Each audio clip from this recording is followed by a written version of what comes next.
एक बुजुर्ग महिला को सबसे पहले मारा जाता है, उसके बाद उसके साथ कई घंटे तक लोग रेप करते हैं। और इस तरह के समाज में घट रहे घटना को लोग जब देखते हैं और सुनते हैं तो ऐसे काम करने वाले को लोग कोख में ही क्यों नहीं मार देते।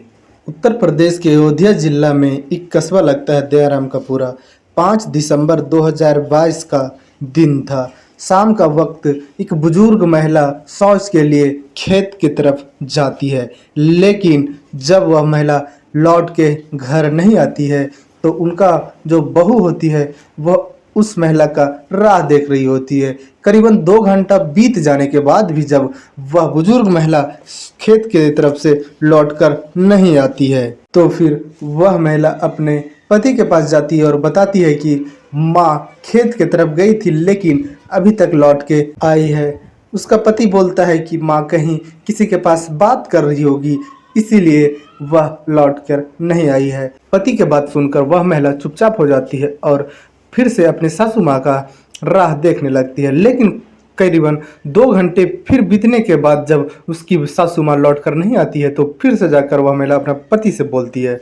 उसका पति भी इस बार जब सुनता है तो परेशान हो जाता है कि इतना देर तक मेरी माँ कभी भी बाहर नहीं रुकती थी और वो भी शाम के वक्त में। फिर वह व्यक्ति अपने घर से बाहर जाता है और हर घर में जाकर पूछता है कि मेरी माँ यहाँ आई थी क्या। लेकिन गांव में हर घर जाकर वह व्यक्ति पूछा, लेकिन कोई घर वाले उस व्यक्ति को उनकी माँ का खबर नहीं देते हैं।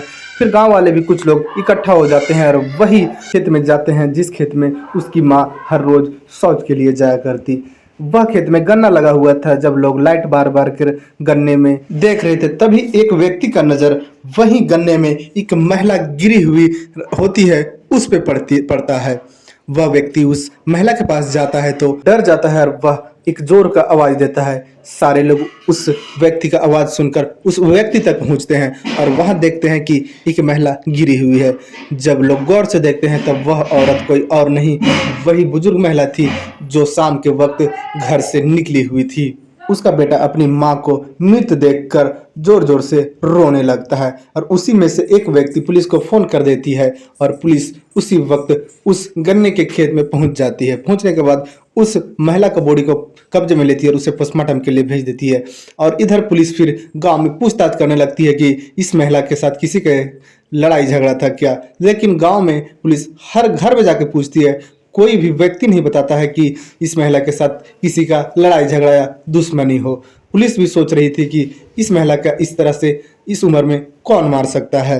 पोस्टमार्टम होने के बाद बॉडी को उनके परिवार वालों को दे दिया जाता है। उनके परिवार वालों उस बॉडी को अंतिम संस्कार कर देते हैं।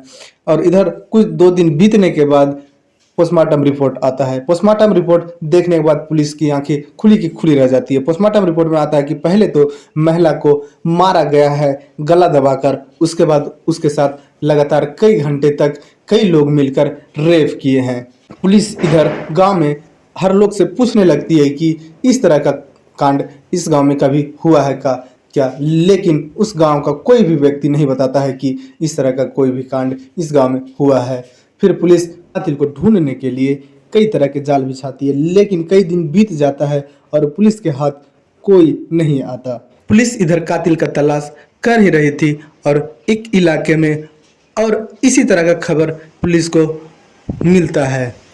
इसी तरह किसी को पहले मारा जाता है और उसके साथ कई लोग मिलकर कई घंटे तक बलात्कार करते हैं। जब पुलिस उस मामले को भी जाके वहाँ जांच कर रही थी तो वहाँ से भी कोई कातिल पुलिस को हाथ नहीं आता। फिर एक घटना और घट जाता है इसी का अगले महीने। पुलिस को समझ में नहीं आ रहा था कि यह कातिल कहाँ से आया हुआ है और यह कातिल हमसे क्यों बचा हुआ है। फिर एक बार शाम के वक्त एक महिला खेत की ओर गई हुई थी और उसे भी 2 लड़के पकड़कर मार ही रहे थे, गला दबाने जा रहे थे। तभी महिला किसी तरह से वहां उन दोनों के चुंगल से बचकर भागती है और गांव में हल्ला कर देती है। गांव के कई लोग उस खेत की ओर भागते हैं और देखते हैं कि 2 व्यक्ति वो उस खेत की तरफ से भाग रहे हैं। तुरंत ही गांव वालों उन दोनों को पकड़ लेते हैं और उन दोनों को मारने पीटने लगते हैं। और उसी में से एक व्यक्ति पुलिस को खबर कर देती है। पुलिस आती है और वो दोनों व्यक्ति को अपने कब्जे में लेती है। तब तक गांव वालों उन दोनों को मार मार कर अधमरा कर देते हैं।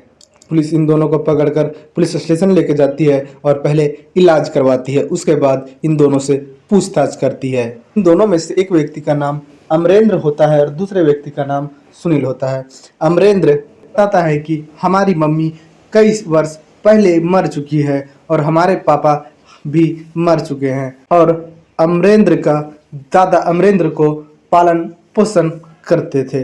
अमरेंद्र का दादा गुजरात में रहा करते थे। अमरेंद्र भी बचपन से दादा के पास गुजरात चला जाता है और गुजरात में ही वह बड़ा होता है। बड़ा होने के बाद अमरेंद्र काम किया करता और कुछ दिन बीतने के बाद अमरेंद्र को लगा कि चलो मैं अपना गांव से आता हूं, और वह अपना गांव आता है और वहीं से एक मोबाइल फ़ोन लेके आता है और गांव में आने के बाद एक साइकिल भी लेता है। और गांव के लड़के जब अमरेंद्र के पास साइकिल और मोबाइल देखते हैं तो कई लड़के अमरेंद्र से दोस्ती करना चाहते थे। तभी एक लड़का का अमरेंद्र से दोस्ती हो जाता है जिसका नाम सुनील होता है।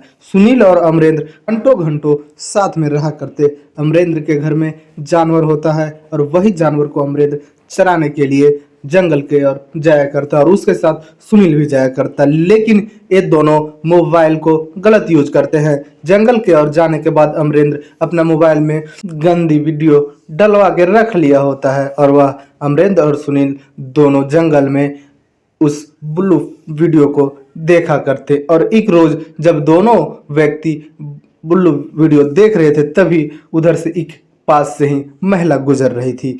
इन दोनों का उस महिला पे नजर पड़ता है और इन दोनों विचार बनाते हैं कि चलो क्यों ना इस महिला के साथ रेप किया जाए, और दोनों उठकर उस महिला को पकड़ते हैं। लेकिन महिला समझ जाती है और महिला किसी तरह से उन दोनों के चुंगल से बचकर भाग जाती है। अमरेंद्र और सुनील सोचने लगते हैं कि यह महिला कहीं जाकर गांव में हल्ला ना कर दे और इससे हम दोनों का काफी पिटाई भी हो जाएगी। अमरेंद्र और सुनील फैसला करते हैं कि अब महिला को पकड़कर उसके साथ रेप करने से पहले महिला को मार देंगे। मारने के बाद ना तो महिला भाग सकेगी, ना तो महिला किसी के पास जाके गांव में बता सकेगी, और उसके साथ मरने के बाद हम दोनों लगातार कई घंटे तक रेप भी कर सकेंगे।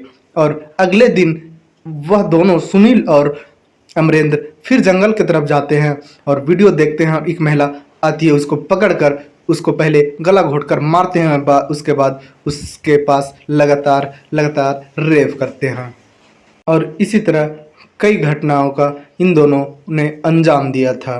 पुलिस जब इन दोनों का बयान सुनती है तो पुलिस को भी लगता है कि ये दोनों कितना बड़ा शैतान है। इन दोनों का पालन पोषण किसने किया था? इन दोनों को कोख में ही मार देना चाहिए था। इन दोनों को जीने का कोई हक नहीं है। लेकिन पुलिस इन दोनों का चार्जशीट बनाती है और मामले को कोर्ट में भेज देती है। मामला कोर्ट में जाता है और जज साहब इन दोनों का फैसला सुनाते हैं। अमरेंद्र और सुनील को आजीवन कारावास का सजा मिलता है। इन दोनों अभी जेल में अपना सजा काट रहे हैं। इस कहानी में इतना ही। जय हिंद, जय भारत।